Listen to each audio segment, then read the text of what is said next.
پھر اس کے بعد ہمارے اللہ تعالیٰ سے ہم پوری مکمل امید کر سکتے ہیں کہ ہمارے حالات اب درست ہو سکتے ہیں۔ اب آتے ہیں اس طرف کہ اجتماعی توبہ، حضرت موسیٰ علیہ السلام کی قوم سے اجتماعی توبہ جو کروانی تھی، یعنی جن لوگوں نے شرک کیا، تو وہ توبہ کس طرح ہو رہی ہے؟ اللہ تعالیٰ نے اس طرح کا کہا کہ وہ قتل کر دیے جائیں، جنہوں نے شرک کیا وہ قتل کر دیے جائیں۔ اب قتل کرے گا کون؟ سوال یہ پیدا ہوتا ہے۔ تو وہ قتل کریں گے جنہوں نے شرک نہیں کیا تھا۔ اب اس میں ان کے اپنے قریبی رشتہ دار ہی کیوں نہ ہوں، یہ وقت بہت کڑی گھڑی ہے، تو کیونکہ سامنے آپ کے شرک کرنے والے میں آپ کا قریبی دوست بھی ہے، بھائی بھی ہے، بہن بھی ہے، تو قریبی رشتہ دار ہیں، مطلب ان کو قتل کرنا بہت دل گردے کا کام ہے۔ تو اللہ تعالیٰ نے ایسا کیا کہ اللہ تعالیٰ نے ایک بادل سیاہ، یعنی کہ بالکل گہرے بادل، یعنی کہ رات کی تاریکی کرنے والے ایسے بادل ان پہ ڈال دیے تاکہ یہ لوگ قتل اندھیرے میں کر سکیں۔ یہ ان کی تعداد کا جو بیان ہے وہ مختلف مفسرین نے مختلف جگہ پہ الگ کیا ہے۔ کہیں بتایا جا رہا ہے کہ ان کی تعداد 70,000 ہے، اور کہیں بتایا جا رہا ہے کہ ان کے جو قتل ہوئے ہیں افراد یہ 3,000 کے قریب ہیں۔ بغیر یہ کہ اللہ تعالیٰ نے یہ شرط کی کہ یہ قتل کر دیے جائیں تو توبہ قبول ہوگی، اور اسی طرح انہوں نے توبہ کی اور ان کی توبہ قبول ہوئی، اور بے شک اللہ تعالیٰ بہت غفور الرحیم ہیں اور توبہ قبول کرنے والے ہیں۔ شریعت موسوی یعنی حضرت موسیٰ علیہ السلام کی قوم کے لیے اس شریعت کا نافذ ہونا، تو جس میں کسی قسم کی کوئی اختلافات نہیں ہونے چاہیے۔ ہمارے لیے سنت رسول اللہ صلی اللہ علیہ وسلم کو فالو کرنا ہے، یعنی کہ اس کی پیروی کرنا ہے۔ اب ہمارا یہ تقریباً اس کا خلاصہ یا سمجھ لیں کہ پچھلی آیات کا ہم نے تھوڑا سا ریویژن یا اعادہ کیا ہے، اور اب ہم انشاءاللہ شروع کرتے ہیں، آیت نمبر 57 کی تلاوت کرتے ہیں۔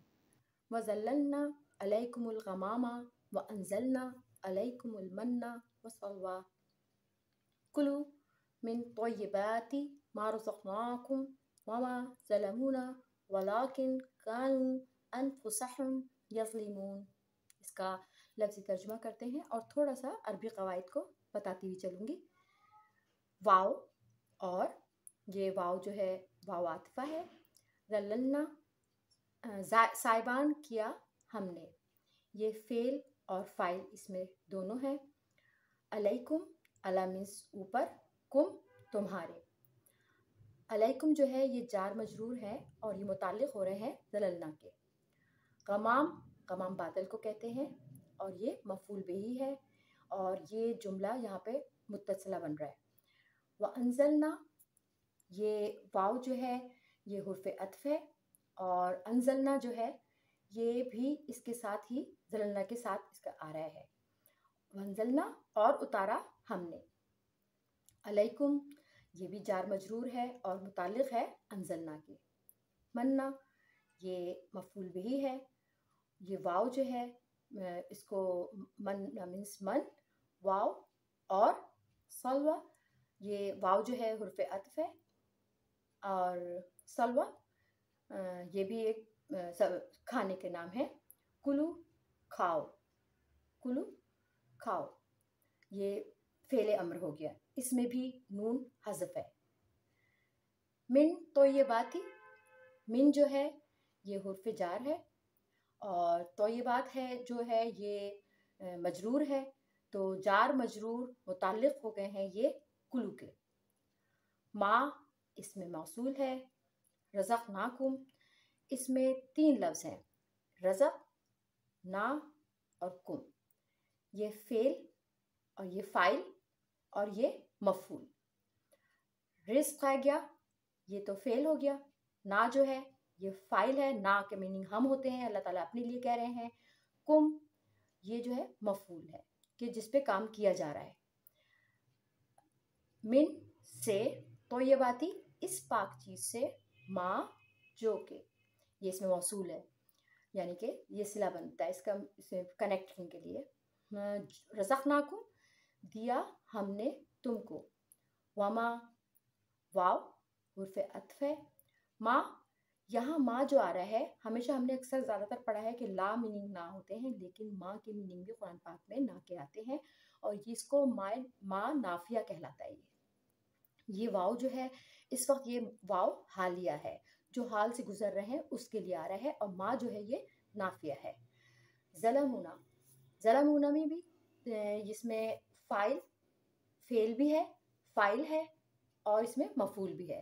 ظلم کیا انہوں نے ہم کو، ولیکن واؤ اور لیکن یہ حرف ہے، لیکن لیکن ہے اس کے میننگ۔ کانو، یہ لفظ کانا سے نکلا ہے، جمع کا صیغہ ہے، اور یہ اسم ہے۔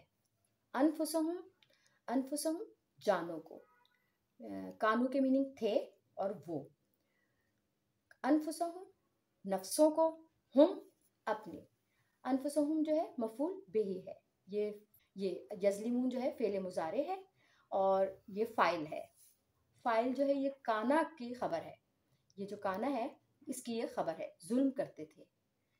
لیکن کانو تھے وہ، انفسہم جانوں پہ اپنی کو، یظلمون ظلم کرتے۔ اب اس کا محاورتاً اس کا ترجمہ کرتے ہیں۔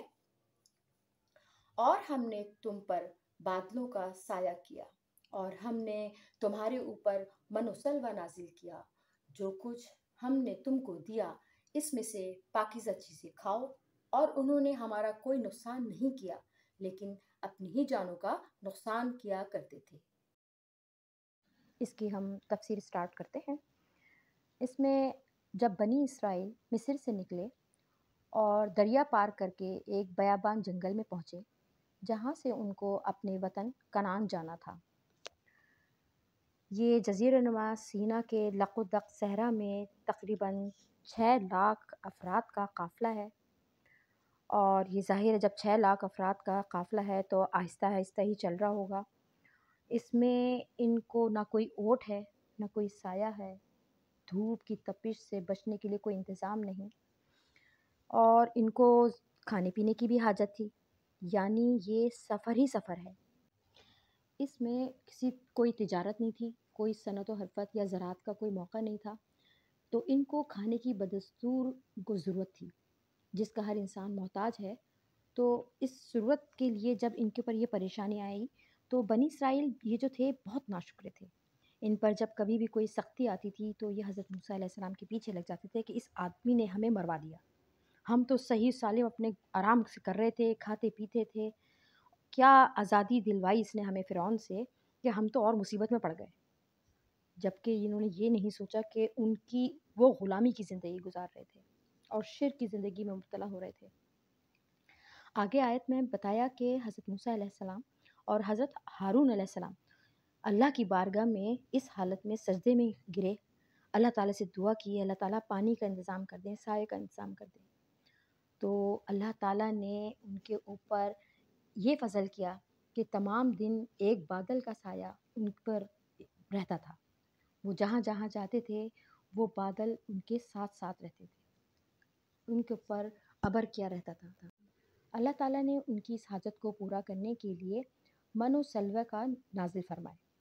اب اس کے بارے میں ہم پڑھتے ہیں کہ یہ من اور سلوہ یہ کیا چیز ہے۔ تو من بتایا جا رہا ہے کہ یہ ایک عبرانی زبان کا لفظ ہے اور عربی زبان میں بھی ہے، دونوں میں استعمال ہوتا ہے۔ یہ من کا مطلب ہوتا ہے کیا، جیسے کہ کوشچن کے لیے پوچھا جاتا ہے نا، تو وہ آپس میں پوچھتے تھے جب وہ کوئی ایک چیز گری تو انہوں نے پوچھا من ما ہاذا، یہ کیا ہے، اس طرح کا اس کا نام یہ رکھا گیا۔ مولانا اصلاحی صاحب من کو احسان کنسیڈر کرتے ہیں، یعنی من اللہ، اللہ کی طرف کا احسان، واللہ علم بالصواب۔ من کے بارے میں علماء تفسیر کے بہت سے اقوال ہیں۔ حضرت ابن عباس رضی اللہ تعالیٰ عنہ فرماتے ہیں کہ یہ ایک ایسی چیز تھی جو درختوں پہ نازل ہو جاتی تھی، صبح جا کر اس میں سے جس قدر چاہتے تھے کھا لیتے تھے۔ حضرت مجاہد رحمۃ اللہ علیہ فرماتے ہیں یہ ایک قسم کا گون تھا۔ حضرت اکرمہ نے فرمایا ہے کہ یہ کوئی چیز تھی گاڑے گودے کی طرح کی، اور حضرت قتادہ کا قول ہے کہ یہ لوگ جہاں مقیم ہوتے ہیں وہیں برف کی طرح ان کی جگہوں کے پاس جہاں وہ ہوتے تھے من کا نزول ہوتا تھا، جو دودھ سے زیادہ سفید اور شہد سے زیادہ میٹھا ہوتا تھا، اور یہ طلوع فجر سے لے کے طلوع شمس تک نازل ہوتا رہتا تھا۔ کچھ جگہ یہ بھی لکھا ہے کہ من کی شکل میں یہ دھنیے کے کچھ بیج کی طرح کی کوئی چیز ہوتی تھی۔ اس میں تمام غذائیت، کاربوہائیڈریٹ کی ضرورت اس کی پوری ہو جاتی تھی، کیونکہ یہ تھوڑا میٹھا ہوتا تھا۔ یہ اس کو جمع کر کر پیس کر کھاتے تھے۔ اس کو ایک دن کی ضرورت کے مطابق ہر شخص کو لینے کی اجازت تھی۔ اس سے زیادہ اگر کوئی لے لیتا تھا تو وہ خراب ہو جاتی تھی۔ البتہ جمعے کے دن اور جمعہ اور سنیچر دونوں کے لیے یہ لے لیا کرتے تھے۔ یہ روایت تفسیر ابن کثیر میں ہے۔ حضور صلی اللہ علیہ وسلم نے ارشاد فرمایا کہ اجوا مدینہ منور کی ایک خاص کھجور، جس کو ہم سب جانتے ہیں، یہ کھجور جو ہے جنت سے اس کا بیج لایا گیا تھا، اور اس کھجور میں زہر سے شفا ہے، اور کھمبی جو ہوتی ہے یہ من سے ہے، یعنی کہ یہ اس جیسی ایک کھمبی ہوتی ہے جس کو یہ کہا گیا تھا کہ یہ چیز ہے جس کو کھایا جاتا تھا۔ اس کا پانی آنکھوں کے لیے شفا ہے۔ یہ روایت صحیح بخاری میں ہے، صفحہ نمبر 643، جلد نمبر 2۔ اچھا، اب اس سے ہمیں یہ معلوم ہوا کہ یہ جو کھمبی ہے یہ کبھی کبھی زمین پہ ہم کو نظر آتی ہے۔ یہ اس من کا بقیہ حصہ ہے جو بنی اسرائیل پہ نازل ہوا تھا۔ راوی حدیث ہے، حضرت ابو ہریرہ رضی اللہ عنہ سے بیان ہے کہ میری ایک باندی چندھی تھی، یعنی کہ اس کی آنکھیں چھوٹی چھوٹی تھیں، یا اس میں ترچھا پن تھا، تو میں نے کھمبی کا پانی لے کر اس کی آنکھ میں ڈالا تو وہ ٹھیک ہو گئی۔ یعنی کہ کھمبی کے پانی میں اللہ تعالیٰ نے شفا رکھی ہے۔ آسمان سے اللہ تعالیٰ کی طرف سے جو بھی نعمت آ رہی ہے وہ واقعی وہ نعمت تھی، اس پہ ناشکراپن ہونے کی وجہ سے وہ ہم سے دور کی گئی ہے، اور بنی اسرائیل نے کے اوپر یہ خاص نعمتیں اور انعامات ان پہ نازل ہوئیں۔ اب چلتے ہیں سلوا کی طرف۔ یہ سلوا کیا چیز ہے؟ یہ کوئی پرندہ تھا یا کھانے کی چیز تھی جس کو ہم نے کہا گیا؟ تو یہ ایک پرندہ ہی ہے جو بٹیر سے مشابہ ہے۔ اللہ تعالیٰ نے بنی اسرائیل کے پاس خوب زیادہ تعداد میں پرندے بھیج دیتے تھے جو جھنڈ کی شکل میں آتے تھے، اور وہ ہوا کے ذریعے اس طرف کا رخ کرتے تھے اور زمین پہ آ کے گرتے تھے۔ وہ لوگ ان کو ذبح کرتے تھے اور اس سے وہ اپنی پروٹین کی کمی کو دور کیا کرتے تھے۔ اس کے بارے میں حکم ہے کہ بقدر ضرورت لیں اور ذخیرہ نہ کریں، یعنی اس کو ہولڈنگ نہ کریں، اس پہ اسٹوریج نہ کریں اس کی، کیونکہ اگر وہ اسٹوریج اس کی کرتے تو اس کو سڑ جاتی تھی، لیکن انہوں نے اس بات پر عمل نہ کیا۔ من اور سلوا دونوں کا ذخیرہ بنا لیا، اور جب دوسرے دن اسے دیکھا کہ کھائیں تو اس میں سے بدبو آ چکی ہوتی تھی اور وہ خراب ہو چکا تھا۔ حضرت ابو ہریرہ رضی اللہ عنہ سے روایت ہے کہ حضور صلی اللہ علیہ وسلم نے فرمایا کہ اگر بنی اسرائیل نہ ہوتے تو گوشت میں کبھی تغیر نہ آتا، یعنی اس میں کبھی چینجز نہیں آتی، وہ بدبودار نہیں ہوتا۔ مطلب یہ ہوا کہ بنی اسرائیل نے اللہ پر بھروسہ نہ کیا۔ ان کے لیے حکم تھا کہ وہ من سلوا کو اٹھا کر نہ رکھیں، لیکن وہ نہ مانے۔ اٹھا کر رکھا تو اس میں بدبو آ گئی، خراب ہو گیا، لہٰذا گوشت کے خراب ہونے کی ابتدا انہی لوگوں کی وجہ سے ہوئی ہے، اور انہی کی حرکت بد کی وجہ سے یہ ہوا ہے۔ آگے آیت آ رہی ہے، کلوا من طیبات ما رزقناکم۔ اللہ تعالیٰ فرما رہے ہیں کہ ہم نے کہا کھاؤ ان پاکیزہ چیزوں کو جو ہم نے تم کو عطا کی ہیں۔ یعنی کہ حضرت موسیٰ علیہ السلام کے لیے بھی، کی قوم کے لیے بھی یہی الفاظ کہے گئے ہیں کہ پاکیزہ چیزوں میں سے کھائیں جو اللہ تعالیٰ کی طرف سے آئی تھی، آسمان سے اللہ تعالیٰ نے اپنی نعمت اتاری تھی۔ اسی طرح سے ہم کو بھی، امت محمدیہ بھی ہم کو اللہ تعالیٰ نے فرمایا ہے آپ پاکیزہ مال سے، پاکیزہ چیزوں سے، اسی میں سے کھائیں جو کچھ بھی اللہ تعالیٰ نے ہم کو عطا کی ہیں۔ ہم خود کچھ نہیں ہیں، بلکہ ہمارے پاس جو بھی چیز آ رہی ہے وہ اللہ ہی تعالیٰ کی عطا کی ہوئی ہے، اسی میں سے ہی ہم کو کھانا ہے۔ آگے اس کا آخری آیت ہے، وَمَا ظَلَمُونَا وَلَٰكِن كَانُوا أَنفُسَهُمْ يَظْلِمُونَ۔ آیت نمبر 57 یہاں پہ کمپلیٹ ہو رہی ہے۔ اس کی میننگ کہ اور انہوں نے ہمارا کچھ نقصان نہیں کیا۔ اللہ تعالیٰ فرما رہے ہیں کہ ان لوگوں نے، جنہوں نے اللہ تعالیٰ نے جو یہ انوار اپنے انعامات اتارے ہیں، اس سے اللہ تعالیٰ کو کوئی نقصان نہیں ہوا ہے، بلکہ وہ خود اپنے اوپر ظلم ڈھاتے رہے۔ یعنی انہوں نے اس اللہ تعالیٰ کی ناشکری کی، جس کی وجہ سے ان کو یہ من و سلوا دینا بند کیا، اور انہوں نے یہی کہا تھا کہ ہم کو مختلف چیزیں کھانے میں چاہیے، مثلا گیہوں وغیرہ چاہیے، جو ہم آگے انشاءاللہ آیت میں پڑھیں گے۔ تو جس کی وجہ سے ان کی ناشکری کی وجہ سے یہ من اور سلوہ عطا ہونا ختم ہوا۔ اب ہم آیت نمبر 58 اسٹارٹ کرتے ہیں۔ وَإِذْ قُلْنَا ادْخُلُوا هَٰذِهِ الْقَرْيَةَ فَكُلُوا مِنْهَا حَيْثُ شِئْتُمْ رَغَدًا وَادْخُلُوا الْبَابَ سُجَّدًا وَقُولُوا حِطَّةٌ نَغْفِرْ لَكُمْ خَطَايَاكُمْ وَسَنَزِيدُ الْمُحْسِنِينَ۔ اس کا لفظی ترجمہ کرتے ہیں۔ واو اور از جب فعل ماضی، قلنا یہ فعل اور فاعل ہے، اس کی میننگ ہے کہا ہم نے۔ ادخلو، ادخلو یہ فعل ہے اور فعل امر ہے، اور اس میں نون جو ہے اس میں حذف ہے اور یہ مبنی ہے۔ اس کی میننگ ہے داخل ہو۔ حاضی، حاضی اس میں اشارہ ہے اور اس کا مطلب ہے اس۔ قریتی، قریتی کی میننگ ہے گاؤں میں۔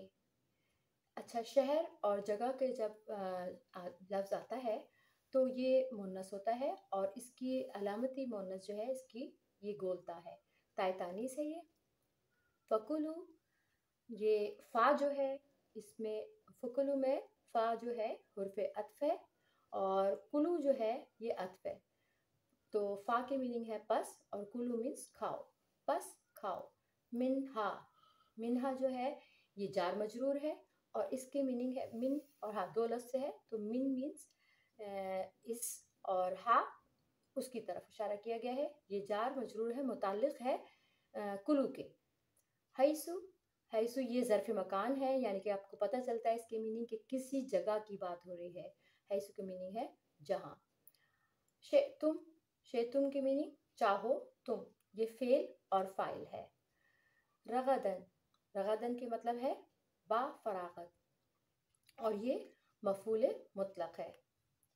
وادخلو، واو جو ہے یہ عطف ہے، اور ادخلو جو ہے یہ اس کی میننگ ہے اور داخل ہو جاؤ۔ بابا یہ مفعول بہی ہے اور اس کی میننگ ہے دروازے میں۔ سجدن، سجدہ کرتے ہوئے۔ سجدن یہ حال ہے، یعنی کہ کس طرح سے کیا کرتے ہوئے، اس حال میں کہ تم سجدہ کرتے ہوئے جاؤ، یہ حال ہے۔ وقولو، واو اور قولو کہو، واو جو ہے یہ حرف عطف ہے ادخلو کے اوپر، اس ادخلو پہ۔ وقولو، واو ہو یہ پڑھ لیا۔ حتتن بخشش مانگتے ہیں۔ نغفر لکم، اچھا حتتن بتاتی چلو میں، یہ خبر ہے، اور نغفر لکم تو نغفر جو ہے ہم بخش دیں گے۔ نغفر لکم یہ فعل مضارع ہے، اور لکم یہ اس کی میننگ ہے واسطے تمہارے، یہ جار مجرور ہے۔ یہ خطایاکم یہ مفعول بہ ہے، اور اس کی میننگ ہے خطائیں تمہاری۔ وسنزید المحسنین، واو یہ عاطفہ ہے، اور سنزید المحسنین اس میں اس کی میننگ ہے البتہ زیادہ دیں گے ہم۔ محسنین یہ مفعول بہ ہے، اور اس کی میننگ ہے نیکی کرنے والوں کو۔ اس کا با محاورہ اس کا ترجمہ کرتے ہیں۔ اور جب ہم نے کہا داخل ہو جاؤ اس بستی میں، سو کھاؤ اس میں سے جہاں سے چاہو خوب اچھی طرح، اور داخل ہو جاؤ دروازے میں جھکے ہوئے، اور یوں کہو کہ ہم گناہوں کی بخشش کا سوال کرتے ہیں، ہم تمہاری خطائیں بخش دیں گے اور نیکوکاروں کو اور زیادہ دیں گے۔ اب اس کی تفسیر کرتے ہیں۔ اس میں جو بتایا گیا ہے کہ ایک بستی ہے جس میں خوشو کے ساتھ داخل ہونا ہے، اور اس میں بنی اسرائیل کی شرارت اور اس پر ان کا عذاب آنے کا تذکرہ ہے۔ تو جو فرمایا گیا یہاں پہ کہ وَإِذْ قُلْنَا ادْخُلُوا هَٰذِهِ الْقَرْيَةَ، لفظ جو ہے یہ هَٰذِهِ الْقَرْيَةِ، یعنی یہ جو کہا گیا کہ پچھلے ہم نے پڑھا تھا ابلیس والے اس میں حضرت آدم کے قصے میں هَٰذِهِ الشَّجَرَةَ کہا گیا تھا، یہاں پہ کہا گیا ہے هَٰذِهِ الْقَرْيَةَ، یعنی کسی طرف کی مثال دی گئی ہے کہ هَٰذِهِ اس طرف کسی چیز کی طرف اشارہ کیا جا رہا ہے۔ وہاں شجر کی طرف اشارہ تھا اور یہاں کسی گاؤں کی یا کسی علاقے کی طرف اشارہ کیا جا رہا ہے۔ تو یہ شہر یا تو یروشلم بیت المقدس کی طرف ہے یا اس سے پہلے کا علاقہ ہے۔ بنی اسرائیل کے صحرائے سینا میں آنے اور تورات عطا کیے جانے کے بعد حضرت موسیٰ علیہ السلام ہی کے زمانے میں انہیں جہاد اور قتال کا حکم ہوا، لیکن اس سے پوری قوم نے انکار کر دیا۔ اس پر اللہ تعالیٰ نے ان پر یہ سزا مسلط کر دی کہ وہ 40 برس تک اسی صحرا میں بھٹکتے پھریں گے۔ وہاں پہنچنے میں انہیں 40 سال لگ گئے۔ صبح کو جہاں سے چلتے تھے شام کو وہیں موجود ہو جاتے تھے۔ اللہ تعالیٰ نے فرمایا کہ اگر یہ ابھی جہاد اور قتال کرتے تو ہم پورا فلسطین ان کے ہاتھوں سے ابھی فتح کرا دیتے، لیکن چونکہ انہوں نے بزدلی دکھائی ہے لہٰذا اب ان کی سزا یہ ہے کہ فَإِنَّهَا مُحَرَّمَةٌ عَلَيْهِمْ 40 سنة يَتِيهُونَ فِي الْأَرْضِ۔ سورہ مائدہ کی آیت نمبر 26 ہے یہ، یعنی ارض فلسطین جو ان کے لیے ارض موعود تھی وہ ان پر 40 سال کے لیے حرام کر دی گئی ہے۔ اب یہ 40 سال تک اسی صحرا تی میں بھٹکتے پھریں گے۔ صحرا نوردی کے اس عرصے میں حضرت موسیٰ علیہ السلام کا بھی انتقال ہو گیا اور حضرت ہارون علیہ السلام کا بھی۔ اس عرصے میں ایک نئی نسل پیدا ہوئی اور وہ نسل جو مصر سے غلامی کا داغ اٹھائے ہوئے آئی تھی وہ پوری کی پوری ختم ہو چکی تھی، یعنی وہ سب ختم ہو چکے تھے۔ اب ایک نئی نسل پیدا ہوئی ہے۔ غلامی کا ان کا جو اثر تھا وہ اس قوم کے اوپر اتنا خطرناک پڑا کہ ان کے اندر اخلاق و کردار کی کمزوریاں پیدا ہوتی ہی چلی گئیں، اور وہ صحرا کے اس صحرا نوردی اس کے زمانے میں جو نسل پیدا ہوئی یہ صحرا ہی میں پروان چڑھ رہی تھی۔ یہ ایک آزاد نسل تھی جو ان کمزوریوں سے پاک تھی جو ان کے پچھلوں میں پیدا تھی۔ ان میں ایک جذبہ تھا اور ان میں قوت بھی تھی۔ بنی اسرائیل کی اس نئی نسل نے حضرت موسیٰ علیہ السلام کے خلیفہ بنے، یعنی حضرت موسیٰ علیہ السلام کے بعد جو خلیفہ آئے ہیں یہ خلیفہ اول ہیں حضرت یوشع بن نون۔ ان کا جب دور آیا اور ان کے ہاں سے جو نئی نسل اس بیابان میں پیدا ہوئی تو یہ تیہ کے میدان میں اس نسل نے یہ شہر جو ہے یہ میپ میں آتی ہے جس کا نام اریحا بتایا جا رہا ہے، لیکن آج بھی یہ شہر جریحو کے نام سے موجود ہے۔ یہاں پر اس فتح کے بعد کا تذکرہ ہو رہا ہے کہ یاد کرو جب کہ ہم نے تم سے کہا تھا کہ اس شہر میں فاتح کے حیثیت سے داخل ہو جاؤ اور پھر جو کچھ نعمتیں یہاں ہیں اسے متمتع ہو، یعنی کہ خوب اچھی طرح کھاؤ پیو، لیکن جب شہر کے دروازے سے داخل ہونا تو سجدہ کرتے ہوئے داخل ہونا۔ اس کا مراد یہ نہیں ہے کہ ایک سجدہ ہی کرتے ہوئے آئیں، بلکہ اس سے مراد یہ ہے کہ جھک کر عاجزی سے انکساری سے گردنیں جھکا کر داخل ہوئے۔ یہ نہ سمجھنا کہ یہ فتح تم نے بزور بازو حاصل کی ہے۔ اس کا نقشہ ہمیں حضرت محمد مصطفیٰ صلی اللہ علیہ وسلم کی شخصیت میں نظر آتا ہے کہ جب فتح مکہ ہوئی تھی تو اس موقع پہ آپ صلی اللہ علیہ وسلم جب مکے میں داخل ہوئے تھے تو آپ صلی اللہ علیہ وسلم جس سواری پہ بیٹھے ہوئے تھے آپ صلی اللہ علیہ وسلم کی پیشانی مبارک اور اس اونٹنی کی وہ جو سواری تھی اس کی گردن سے کے ساتھ تقریباً جڑی ہوئی تھی، یعنی قریب تر ہو گئی تھی۔ یہ سجدہ نہیں تھا بلکہ ایک احتراماً جھک کر داخل ہوئے تھے۔ یہ وقت ہوتا ہے جب کہ ایک فاتح کے اندر تکبر اور تعالی کا مظاہرہ کرتا ہے، یعنی اپنے آپ کو فاتح تکبر والا نہیں لے کے آئیں، جھکے ہوئے داخل ہوں، تواضع کا طریقہ اختیار کریں، غرور اور تکبر کو پاس بھی نہ آنے دیں۔ اس کے ساتھ ہی انہیں حکم دیا گیا کہ وقولوا حطۃ نغفر لکم خطایاکم، اور کہتے جاؤ مغفرت مغفرت۔ اب حطۃ کا جو لفظ ہے یہ فعلتن کے وزن پہ آ رہا ہے اور اس کا مادہ ہا توا ہے، حتی یحطو حتن۔ یہ اس کے متعدد معنی ہیں جن میں سے ایک معنی یہ ہے کہ پتے جھڑنا۔ مثلا آپ یہ سمجھ لیں کہ حتی ورق شجرہ، یعنی اس نے درخت کے پتے جھاڑ دیے۔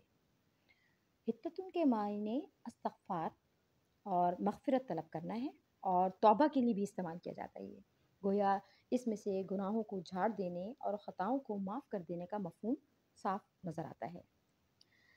چنانچہ انہوں نے کہا کہ وقولوا حطۃ کا مفہوم یہ ظاہر ہوتا ہے کہ یہ جو فاتح لوگ تھے جب بستی میں داخل ہوئے تو اس وقت ان کی گردنیں جو تھیں عاجزی کے ساتھ جھکی ہوئی ہونی چاہیے تھیں. وہیں تمہاری زبان پر استغفار بھی ہونا چاہیے کہ اے اللہ ہمارے گناہ جھاڑ دے، ہماری مغفرت فرما دے. اس میں عاجزی ہو، شکر ہو کہ اللہ تعالیٰ آپ کا شکریہ کہ آپ نے ہم پر یہ انعامات عطا فرمائے. اگر تم ہمارے اس حکم پر عمل کرو گے تو ہم تمہاری خطائیں معاف فرما دیں گے، اور تم میں سے جو محسن اور نیکوکار ہوں گے انہیں مزید فضل و اکرام اور انعام و اکرام سے نوازیں گے. آیت نمبر 59 فبدل الذین ظلموا قولا غیر الذی قیل لهم فانزلنا علی الذین ظلموا رجزا من السماء بما كانوا یفسقون. اس کا لفظی ترجمہ کرتے ہیں. فبدل یہ فعل ماضی ہے، الذین اس میں موصول ہے اور یہ فاعل ہے، ظلموا یہ صلہ موصول ہے، قولا مفعول بھی ہے. فبدل کی میننگ ہے پس بدل ڈالا، الذین ان لوگوں نے جنہوں نے، ظلموا ظلم کیا تھا، قولا بات کو، غیر یہ صفت القولہ ہے اور اس کی میننگ ہے سوائے اس کے، الذی جو، الذی اس میں موصول ہے اور مضاف الیہ ہے. قیلا قیلا کے میننگ ہے، اچھا اس کی میننگ ہے غیر سوائے اس کے، الذی جو، قیلا کہی گئی تھی یہ فعل ماضی ہے، لہم جار مجرور ہے اور اس کے معنی ہیں واسطے ان کے.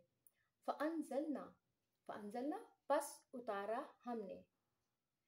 اس فانزلنا میں فا جو ہے یہ حرف ہے اور انزلنا جو ہے عطف ہے پچھلے جملے کے اوپر. الذین اس میں الا جو ہے یہ جار مجرور متعلق ہے، متعلق یہ ہے انزلنا پہ. پھر آ رہا ہے اس کے میننگ الا کے مینس اوپر، الذین ان لوگوں کے، ظلموا ظلم کرتے تھے یہ صلہ موصول ہے، رجزم مینس عذاب اور یہ مفعول بھی ہے. من یہ جار مجرور ہے، من السمائی من سے سمائی آسمان، آسمان اور من السمائی جو ہے یہ جار اور یہ مجرور ہے. بما سبب اس کے اس میں جو ہے با جو ہے یہ حرف ہے اور ما جو ہے ما مصدریہ ہے. کانو کانو لفظ کانا سے بنا ہے، کانو کی میننگ ہے تھے وہ اور یہ اسم ہے. یفسقون فسق کرتے، یفسقون جو ہے یہ خبر ہے. یہاں اس کا محاورت ترجمہ کرتے ہیں. سو بدل دیا ان لوگوں نے جنہوں نے ظلم کیا بات کو اس بات کے علاوہ جو ان سے کہی گئی تھی. سو ہم نے نازل کر دیا ان لوگوں پر آسمان سے عذاب جنہوں نے ظلم کیا جس وجہ سے کہ وہ نافرمانی کرتے تھے. یہاں الحمدللہ ہمارا چھٹا رکوع اختتام پذیر ہوا ہے اور اب ہم اس کی الحمدللہ تفسیر کی طرف آتے ہیں. اس فبدل الذین میں دیکھیں حکم کیا ہوا تھا اور انہوں نے حرکت کیا کی. اسی کو فرمایا کہ ظالموں نے اس کو بدل دیا جس کا حکم تھا. عمل کو تو اس طرح بدلا کہ جھکے ہوئے داخل ہونے کے بجائے وہ بچوں کی طرح اپنے دھڑوں پر گھسٹتے ہوئے داخل ہوئے، جس میں ایک طرح کا مذاق کا عنصر انہوں نے ڈال دیا. اور جو معافی مانگنے کا حکم ہوا تھا اس میں اس طرح عدل بدل کر دیا کہ جو یہ لفظ بتایا جا رہا ہے کہ ان سے کہا گیا تھا کہ ہتتن کہتے ہوئے داخل ہونا، لیکن انہوں نے اس کے بجائے ہن تتن کہنا شروع کر دیا، یعنی ہمیں تو گیہوں چاہیے گیہوں چاہیے. ایک اور جگہ صحیح بخاری میں صفحہ نمبر 643 جلد نمبر 2 اس میں بتایا کہ وہ کہہ رہے تھے کہ ہتتن کے بجائے وہ کہتے تھے حبتن فی شعیرتن، یہ کہتے ہوئے داخل ہوئے. یعنی انہوں نے اپنی باتوں سے ایسی حرکت کی کہ اللہ تعالیٰ نے ان کے فاسقانہ کرتوتوں کی وجہ سے ان کے اوپر عذاب نازل کر دیا. یہ عذاب جو بنی اسرائیل پہ نازل ہوا تھا اس کو رجز سے تعبیر فرمایا ہے. یہ جو آگے پیچھے اس آیت میں لفظ آیا تھا کہ فَأَنزَلْنَا عَلَى الَّذِينَ ظَلَمُوا رِجْزًا، اس کو رجز سے تعبیر فرمایا ہے۔ مفسر نے لکھا ہے کہ ان لوگوں پر طاعون کی بیماری بھیج دی گئی، ایک وبا کا نام ہے طاعون، جس کی وجہ سے کثیر التعداد بنی اسرائیل کی موتیں ہوئیں۔ علماء تفسیر نے یہاں حضور اکرم صلی اللہ علیہ وسلم کا یہ ارشاد بھی نقل کیا ہے کہ الطاعون رجز عذاب بہ من کان قبلکم، یعنی طاعون رجز ہے، عذاب ہے، جس کے ذریعے تم سے پہلے امتوں کو عذاب دیا گیا۔ یہ ابن کثیر میں موجود ہے۔ اس طاعون کی وجہ سے بنی اسرائیل کے 70,000 آدمی ایک ہی ساتھ میں ہلاک ہو گئے۔ مومن بندوں کو ہر حال میں اپنے خالق و مالک ہی کی طرف متوجہ رہنا چاہیے۔ جب اللہ تعالیٰ فتح اور کامرانی دے تو خصوصیت کے ساتھ اللہ تعالیٰ کی طرف متوجہ ہوں، عاجزی کریں اور انکساری کو اختیار کریں۔ سید عالم حضرت محمد مصطفیٰ صلی اللہ علیہ وسلم فتح مکہ کے دن مکہ معظمہ میں خوش و خضوع کے ساتھ داخل ہوئے۔ فتح مکہ کے بعد ہانی کے گھر میں 8 رکعت نماز پڑھی۔ یہ چاشت کا وقت تھا۔ مفسر ابن کثیر لکھتے ہیں کہ بعض علماء نے اس کو صلاۃ الضحیٰ اور بعض حضرات نے اس کو صلاۃ الفتح سے تعبیر کیا ہے، اور یہ بھی بتایا گیا ہے کہ اب اگر کوئی شخص یا امیر لشکر کسی شہر کو فتح کر لے، اللہ تعالیٰ ہم سب کو کامرانیاں دے، تو اس شخص کے لیے جو امیر لشکر ہے جو فتح کر لے کسی شہر کو، تو اس کے لیے یہ مستحب ہے کہ وہ سب سے پہلی دفعہ جب داخل ہو تو 8 رکعت نماز پڑھے۔ حضرت سعد بن ابی وقاص رضی اللہ تعالیٰ عنہ نے جب فارس فتح کیا اور ایوان کسرا میں داخل ہوئے تو انہوں نے بھی 8 رکعت نماز پڑھی تھی۔ یہ بات حضرت ابن کثیر میں صفحہ نمبر 99 جلد نمبر 1 پہ موجود ہے۔ الحمدللہ اب اس سبق کا اپنا اختتام کرتے ہیں، اور ہم یہاں پہ ہمارا 6واں رکوع اختتام ہوا ہے۔ انشاءاللہ ہم نیکسٹ میں 7واں رکوع اسٹارٹ کریں گے، اور اس دعا کے ساتھ کہ اے اللہ تعالیٰ، اس میں ہم سے کوئی کوتاہی، بھول چوک یا کوئی کم بیشی ہوئی ہے تو ہم کو معاف کیجیے گا، درگزر کا معاملہ کیجیے گا، اس کو ہماری بخشش کا سامان کر دیجیے، اس کو ہمارے سینوں میں محفوظ کر دیجیے، اور اس پر ہمیں عمل کرنے کی بھی توفیق عطا فرمائیے۔ یا اللہ پاک، اس کا اجر عظیم ہمیں، ہمارے ماں باپ، ہمارے بہن بھائی، دوست، احباب اور میرے جتنے سننے والے ہیں ان سب کو بھی اس کا ثواب عطا فرمائیے۔ آمین ثم آمین۔ السلام علیکم ورحمۃ اللہ وبرکاتہ۔